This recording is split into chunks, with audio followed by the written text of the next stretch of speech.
Sir, we have an executive order ordering the declassification of files relating to the assassinations of President John F. Kennedy, Senator Robert F. Kennedy, and the Reverend Dr. Martin Luther King Jr. That's a big one, huh? A lot of people are waiting for this for years, for decades.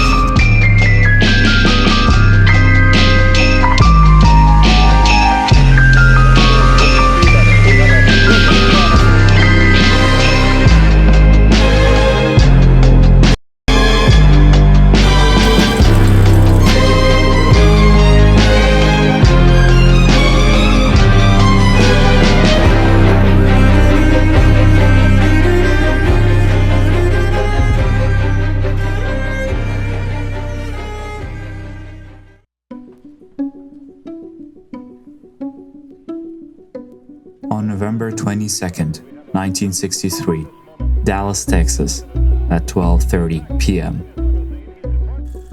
President John F. Kennedy was shot while riding in a motorcade with his wife, Jacqueline Kennedy. Texas Governor John Connally and his wife, Nellie Connally, were also present. Everyone was having a cheerful day when suddenly a series of sharp cracking sounds of a gunshot rang out. President Kennedy slumps forward in his seat. His wife, Jackie, in a moment of sheer panic and bravery, reaches out for him. The Secret Service agent in the car behind reacts instantly, jumping onto the back of the limousines to shield the president and the First Lady. Tragically, despite the frantic effort of the doctors, President John F. Kennedy is pronounced dead at the Parkland Memorial Hospital. Meanwhile, the focus shifts to find the source of those shots. Suspicion quickly falls on a young man named Lee Harvey Oswald, an employee at the Texas School Book Depository, one of the buildings overlooking Dealey Plaza. Witness reported seeing a rifle protruding from a window at the 6th floor. Police swiftly covered the book depository. Oswald initially evades them, but is later apprehended at a nearby movie theater. The Texas Theater, after a brief confrontation, Oswald was arrested, but the story doesn't quite end there. 2 days later, while being transferred from police headquarters to the county jail, Oswald himself was shot and killed by a nightclub owner named Jack Ruby, live on national television. The police later released to the public that Oswald acted alone based on his intuition, and his own killer, Ruby, also acted alone, according to the police. This, however, didn't go well with the public, since it created a bunch of discord and lots of conspiracy theories. And later in the 60s, shortly after the assassination, the Warren Commission was established to investigate on the assassination. Their findings were published in a report in 1964, which included some documents, but many records were kept classified. And in 1992, by George H.W. Bush, the JFK Assassination Records Collection Act was passed, requiring the preservation and the release of the JFK assassination-related documents. It mandated that all records should be made public by October 22, 2017, unless they were deemed too sensitive for national security. And in 2017, by President Obama, on the deadline established by the 1992 Act, thousands of documents were released. However, certain records were kept in secret with the intention to review them further for possible future release. And in 2021, the Biden administration announced further release of previously withheld documents with a commitment to ensuring that all relevant materials would be made public unless deemed necessary to withhold for national security reason. And in an act by Donald Trump to gain more publicity, he promised that he would release thousands of documents on the matter. But JFK in particular. So They called me, a lot of good people called me, people that that you would find reasonable people. And they asked me not to do it. So I said, well, we'll close it for another time. But if I win, I'm going to open them up. I think it's going to be just fine to open it. Let me put it that way. I think it's fine. It's going to be time. It's a cleansing. It's really a cleansing. And in March 18, 2025, Donald Trump signed the release for the documents, and yeah.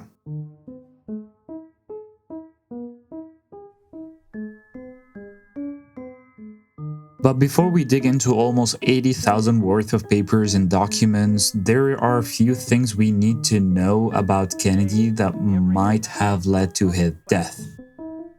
The document doesn't clearly point to exactly who did it, but they reveal a lot of crucial information related to the few weeks before his own assassination.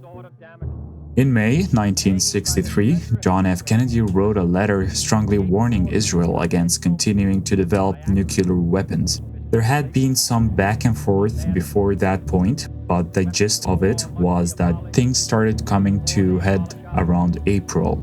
In a meeting with Israel's Foreign Minister Shimon Peres, President Kennedy asked Israel to clarify what its nuclear program was doing and said, "What can you tell me about this?" Peres said a phrase that later became infamous as a statement of ambiguous policy, which he claimed was an improvision. "We will not introduce nuclear weapons to the region, and certainly we will not be the first." Kennedy took this to mean that Israel would not seek to have nuclear weapons, and Peres took this to mean that Israel would not announce or otherwise show off nuclear weapons and would maintain ambiguity about this program. And just to clarify, the program itself in Dimona, it's a location in Israel. However, because Kennedy believed that Israel had committed to no nuclear weapons development, he asked Israel to allow visits to its nuclear facilities by inspectors. A request was made to have semi-annual visits to Dimona, the Israel's facility, and to have the first visit taking place in May. Israel did not respond, and 2 weeks later a follow-up was sent. On April 26, Israel finally responded but largely changed the subject. The letter from Ben-Gurion to Kennedy details the threats Israel faces, discusses the Treaty of Federation between Egypt, Jordan, and Syria, which would partially contribute, by the way, to the dynamic leading into the 1967 war, which had thoroughly spoked Israel and led it into launch primitive strikes later on. And Israel asked for a declaration from both the US and the USSR that would guarantee Israel territorial integrity. In some sense, this was clearly an attempt to divert the subject, but in another, it may have been a signal to Kennedy that, bearing serious assurances, Israel would not acquiesce to even inspection to its nuclear program, and almost a tacit admission that it viewed nuclear weapons as the only fail-safe against the much larger and more populous Arab world surrounding it. He basically doesn't answer to all the nuclear issue directly. However, Kennedy's response about a week later, saying he understands the threat to Israel, he discusses his belief that the declaration with the USSR is unlikely, if not impossible, and generally seems to say, "We hear you on the other concerns," but he tactically brings the discussion back to nuclear issue by referencing that he believes that the development of offensive system of certain types could destabilize the region and be worse for the cause of peace. And by the way, the US wouldn't want to have Israel nuclear weapons, because that's gonna also make other Arab countries acquire nuclear weapons, and they would not have superiority around the region.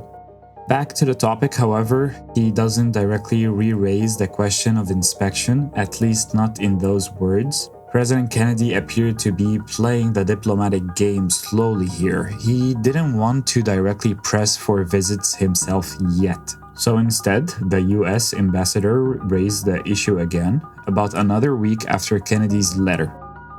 Ben Gurion's response appears to have been that without greater security assurances, Israel would not allow inspection and otherwise would only bargain for the inspections. Kennedy seems was unhappy with linking the two, arguing that Israel's nuclear system should be inspected without any need of assurances of Israel's security by the US. But around May 12, Ben Gurion decided to continue with the same tack in the letter to Kennedy as previous ones. Prime Minister Ben Gurion, at taking a conciliatory tone to express again the appreciation of the US efforts to help Israel in the past, as well as assurances that it is a friend. That's always Israel is referring the US to it as their biggest ally and their true friend. But this is where like in the early friendship. Ben Gurion once again rates the threats Israel faces, those that Kennedy says he is less concerned that Israel will fall to, and he points to the relaying abilities to Nasser in Egypt. This again, Ben Gurion had some foresight. It was precisely the ability to control and rally allied Arab states, even when reluctant, that helped drive the 1967 war. From point of merely high tensions into outright war, Israel's primitive strikes was largely decided when Nasser managed to cajole Jordan into a mutual defense treaty that would place Jordanian troops. Syrian troops already were subject to a similar provision under Egyptian command in case of a war with Israel. So pretty much Nasser wanted to band with Jordan and Syria in case there is a war with Israel. That and the feeling of tightening nose around Israel helped contribute greatly to Israel thinking in launching a primitive strike, and Ben Gurion was calling it out 4 years prior as a threat that Israel is looking seriously at. He also points to the lack of an arms agreement between the US and the USSR as a point to the two were not limiting their own nuclear race, and then pivots to the arms given by the USSR to the Arab world. He's saying like it's not fair since like we're not giving any assurances, same way as Russia is giving to the Arab world, not giving assurances by the US. What followed that was Ben Gurion asking for things he likely knew Kennedy would not give equivalent armaments to the USSR was giving to the Arab states, bilaterally a defense treaty with the US and Israel, and things of that sort. The National Security Archives posits that this was Ben Gurion was signaling precisely how important the nuclear issue was to Israel, and how gravely it viewed its situation and need for some sort of fail-safe to always fall back on. And pay attention to that as well, why the national security was pushing on that. He starts the letter without much fanfare and without responding to Ben Gurion's concern, and launches straight into the issue control of nuclear weapons. He mentioned that he had thoughts visits to Dimona were agreed as early as 1961 mentions that nuclear weapons in Israel would have globally destabilizing effect. And then he mentions that he understands Israel's concerns about the Arab world, and he hints that help for Israel could be cut without such visit, Kennedy said. Kennedy also mentioned that while the US has supported Israel in a wide variety of ways, this commitment and this support would be seriously jeopardizing in a public opinion in this country and the West as whole, if it should be thought of.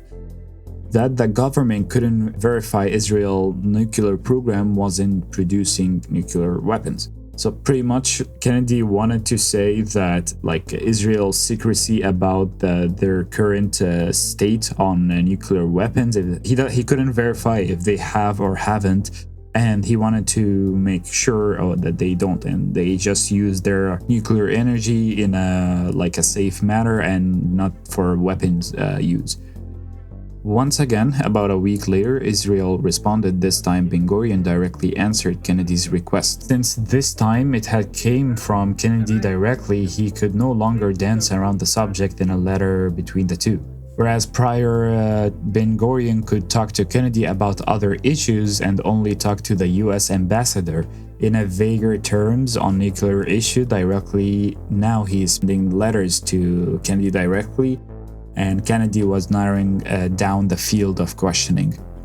Ben-Gurion had stalled until this point. He knew he couldn't face down Kennedy on the subject, and he didn't want to lose Kennedy's support. So he managed to delay Kennedy's quiet a while. In his response, Ben-Gurion lies and retaliates that Israel does not want nuclear weapons, having never signed the NPT. Israel was not bound under international law not to seek them, and Ben-Gurion felt comfortable lying in this case because he viewed the lie as necessary to ensure Israel's survival in the long term. Israel had also lied to France, promising to use its nuclear assistance for peaceful purposes, but that's another story that happened earlier. Ben-Gurion tells Kennedy that the reactor is planned to start up in the late 1963 or 1964, and that the US could send the inspector at that time. Because any time prior, they'd just see nothing but useless construction plans, and he's trying to convince him that if he went there, he's not going to find anything, pretty much. Once again, Ben-Gurion stalled. Kennedy answers a bit over 2 weeks later, once again insisting on the need for the semi-annual visits to Dimona. Alright, now we are in June 1963, still over 5 months away from the Kennedy's assassination. Again, Kennedy's includes the threats to end his assistance for Israel if they keep on delaying the visits. However, Israel had been going through domestic political turmoil over its own, over a variety of domestic and foreign policy issues not related to the nuclear problem, and also Ben-Gurion resigned the day the letter from Kennedy came in May, something that seemed likely to happen at this point. But Ben-Gurion never ended up reading the letter that Kennedy sent in May. Some believe that Ben-Gurion's decision to resign was partially affected by Kennedy's pressure over Dimona, and Ben-Gurion not knowing how to handle it, what to lie more. With Ben-Gurion's resignation came to rise of Levi Eshkol, the prime minister who led Israel through the 1967 war. So on July 4, 1963, Kennedy cabled Eshkol to bring him up to speed on the nuclear issue, and made the same general threats about aid to Israel. A few weeks later, Eshkol responded that he needed time to figure out what was even going on with the nuclear installation, and that he needed to be brought up to speed. He had gave an interim reply as a result, and Eshkol seemed genuinely surprised in a conversation with the US ambassador that things seemed to be strained over the nuclear issue. To make a long story short, despite the continued back and forth, Eshkol continued to reiterate that he wanted visits to start when the reactor was ready to start up, and not before, while Kennedy continued to press for visits prior. Eventually, in fact, the two ended up agreeing on the compromise of sorts. Israel ended up allowing and moving through on the US demands, pretty much. On August 19, 1963, Eshkol sends a letter to Kennedy saying he thought that the scheduled visit could be agreed starting in June 1964. He also said that the end of the year visit would still come before the reactor had started up, which would mean it was still pre-start, aka the US demand. Kennedy saw this as concessions too, and responded fairly happily, saying that he looked forward for having the US ambassador to set up a pre-start visit, and to find a schedule for regular visits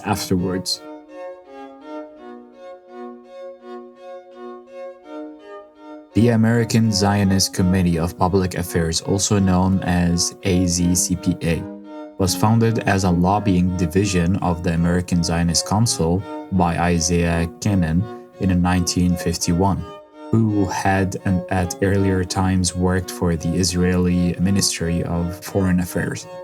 The AZC and the AZCPA split in 1954, and the newly separate AZCPA, the predecessor of AIPAC, and you guys know who is AIPAC, was established in part of counter-negative international reaction to the Israeli Kibbutz massacre of Palestinian villagers shortly before, and we're gonna make an episode about that massacre. Trapping entire families in the rubble. While his neighbors watch silently, a villager searches for the body of his boy. The attack prompts the United States, England, and France to deliver their sharpest rebuke to Israel since its founding and to demand stern action to punish the guilty troops.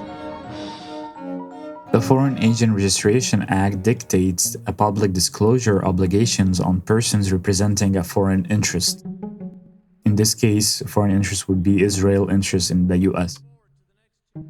It requires foreign agents defined as individuals or entities engaged in domestic lobbying or advocacy for foreign government or organization or persons to register with the Department of Justice and disclose their relationship, activities, and related financial compensations. However, AIPAC claims that the organization is registered American lobbying group, funded by private donations and maintained to receive no financial assistance from Israel or any other foreign group, so it has no registered under it. But in the 1950, President Eisenhower administration repeatedly demanded that the leaders of the American Zionist Council register as agents of a foreign government, to not avail. And in 1959, the AZCPA rebranded into AIPAC. So to come back to the story, that was just a brief about AIPAC. In November 1962, Attorney General Robert F. Kennedy, Department of Justice, ordered the American Zionist Council to register as a foreign agent under the FARA because it was funded by the Jewish Agency for Israel and thereby acting on behalf of Israel, not private donation, as they say. Under the JFK's presidential administration, also with Robert F. Kennedy tenure as Attorney General, the Department of Justice repeatedly tried to get American Zionist Council registered as a foreign agent, to their refusal, which ended up in a Senate hearing. So the Department of Justice gave AIPAC 72 hours to register, which was also ignored.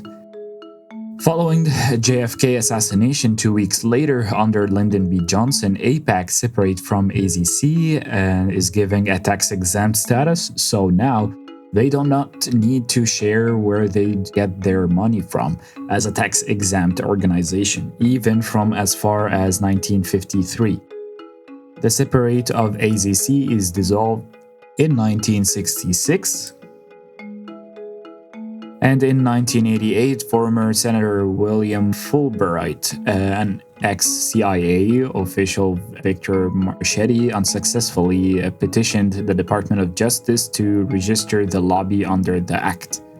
In 1988, former Senator William Fulbright and ex-CIA official Victor Marchetti unsuccessfully petitioned the Department of Justice to register the lobby under the act. And in 2005, case United States versus Franklin Rosen and Wiseman, Defense Department employee Larry Franklin and AIPAC Policy Director Stephen Rosen and AIPAC Senior Iran Analysis Keith Wiseman faced charges that raised the possibility of greater DOJ scrutiny of AIPAC. Franklin pleaded guilty to passing government secrets to Rosen, Wiseman, and an Israeli official. However, cases against Rosen and Wiseman were dismissed, and no action were taken against AIPAC.